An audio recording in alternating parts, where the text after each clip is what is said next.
എല്ലാവർക്കും നമസ്കാരം. ഇന്ന് നമുക്ക് നല്ല ക്രീമി ആയിട്ടുള്ള ടൊമാറ്റോ സൂപ്പ് റെസ്റ്റോറൻറ്റിലൊക്കെ കിട്ടുന്ന അതേ ടേസ്റ്റിൽ എങ്ങനെ വീട്ടിൽ തയ്യാറാക്കി എടുക്കുന്നത് നോക്കാം. ഇത് ക്രീമി ആകാൻ വേണ്ടിയിട്ട് കുറച്ച് കാര്യങ്ങളൂടെ ചേർത്താലും നല്ല ക്രീമി ആയിട്ട് കിട്ടും. എക്സ്ട്രാ ആയിട്ട് നമ്മൾ ക്രീമൊന്നും ചേർക്കേണ്ട ആവശ്യം തന്നെ ഇല്ല. അപ്പോൾ അതെങ്ങനെയാണെന്ന് നോക്കാം. അപ്പോൾ നമ്മളൊരു പ്രഷർ കുക്കറിലേക്ക് 1 ടേബിൾ സ്പൂൺ ബട്ടർ ഇട്ട് കൊടുക്കാം. ബട്ടർ എന്ന് പറയുമ്പോൾ ഉപ്പുള്ളതോ ഇല്ലാത്തതോ നിങ്ങൾക്ക് എടുക്കാവുന്നതാണ്. ബട്ടർ ഒന്ന് ഉരുകി വന്നു കഴിഞ്ഞാൽ ഇതിലേക്ക് 3 അല്ലി വെളുത്തുള്ളിയും 3 ചെറിയ ഉള്ളിയും അതുപോലെ ഒരു ചെറിയ കഷ്ണം ഇഞ്ചിയും കൂടി ഇട്ട് നന്നായിട്ടൊന്ന് വഴറ്റിയെടുക്കാം. ഇഞ്ചി ഇടുമ്പോൾ ഒരുപാട് ഇടേണ്ട ആവശ്യമില്ല, വളരെ ചെറിയൊരു കഷ്ണം ഇട്ട് കൊടുത്താൽ മതി. ഒരുപാട് ഇഞ്ചി ഇട്ട് കൊടുക്കുകയാണെന്നുണ്ടെങ്കിൽ അതിൻ്റെ ഒരു ടേസ്റ്റ് മാറും. അപ്പോൾ ഇത് നന്നായിട്ടൊന്ന് വഴറ്റിയെടുക്കാം. ഇനി നമ്മൾ സൂപ്പിലേക്ക് തക്കാളി വേണം. 4 വലിയ തക്കാളിയാണ് നമ്മളിവിടെ എടുത്തിട്ടുള്ളത്.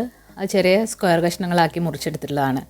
അപ്പോൾ ഒരുപാട് പുളിയില്ലാത്തതാണ്. ഒരുപാട് പുളി ഉണ്ടെന്നുണ്ടെങ്കിൽ 3 വലിയ തക്കാളി മതിയാകും.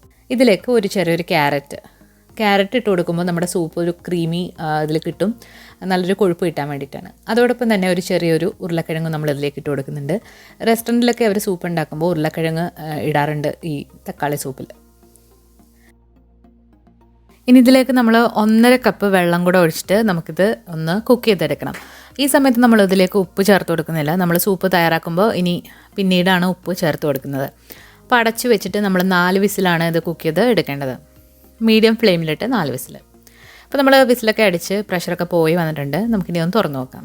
ഇനി ഇത് നമുക്ക് നന്നായിട്ട് ഒന്ന് ബ്ലെൻഡ് ചെയ്തെടുക്കണം. ബ്ലെൻഡ് ചെയ്തെടുക്കാനായിട്ട് നിങ്ങൾ മിക്സിയിലാണെന്നുണ്ടെങ്കിൽ മിക്സിയിൽ നന്നായിട്ട് തണുത്തതിന് ശേഷം ബ്ലെൻഡ് ചെയ്തെടുക്കാം. അപ്പോൾ നമ്മളിവിടെ ചൂടോടുകൂടി തന്നെ ഹാൻഡ് ബ്ലെൻഡർ വെച്ചിട്ട് ഒന്ന് ബ്ലെൻഡ് ചെയ്തെടുക്കുകയാണ്.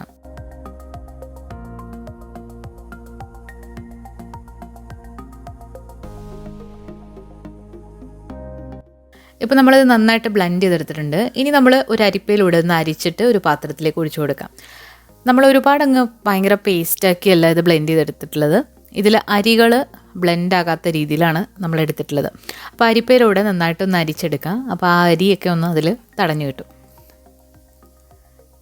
അപ്പോൾ നിങ്ങൾക്ക് കാണാം ഇതിൽ അരി വന്ന് അടിഞ്ഞു കിടപ്പുണ്ട് താഴെയായിട്ട്. അത് നമുക്ക് കളയാം.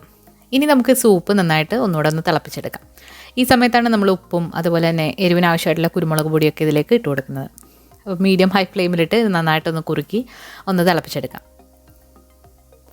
ഇപ്പോൾ ഒന്ന് ചെറുതായിട്ടൊന്ന് തിളവന്ന് വരാൻ തുടങ്ങിയിട്ടുണ്ട്. ഇതിലേക്ക് ആവശ്യത്തിനുള്ള ഉപ്പും അതുപോലെ ഇതൊരു പുളിയുള്ള ഒരു സൂപ്പാണ്. അപ്പം ആ പുളിയും ഉപ്പും ഒക്കെ ഒന്ന് ബാലൻസ് ആകാൻ വേണ്ടിയിട്ട് നമ്മളിതിലേക്ക് ഒരു 1.5 ടീസ്പൂൺ പഞ്ചസാരയും കൂടി ഇട്ട് കൊടുക്കാം. പഞ്ചസാര 1 ടീസ്പൂൺ മുതൽ 1.5 ടീസ്പൂൺ വരെ നിങ്ങൾക്ക് ഇട്ട് കൊടുക്കാവുന്നതാണ്. അതുപോലെ എരിവിനാവശ്യമായിട്ടുള്ള കുരുമുളക് പൊടി. നമ്മളിവിടെ വൈറ്റ് പെപ്പർ പൗഡറാണ് എടുത്തിട്ടുള്ളത്. നന്നായിട്ടൊന്ന് മിക്സ് ആക്കിയിട്ട് ഒന്ന് തിളപ്പിച്ചെടുക്കാം. ഇപ്പോൾ നല്ല ക്രീമി ആയിട്ട് നല്ല കുഴമ്പ് പരുവത്തിൽ നല്ല കുറുകിയിട്ടുള്ളൊരു സൂപ്പ് തന്നെയാണ്.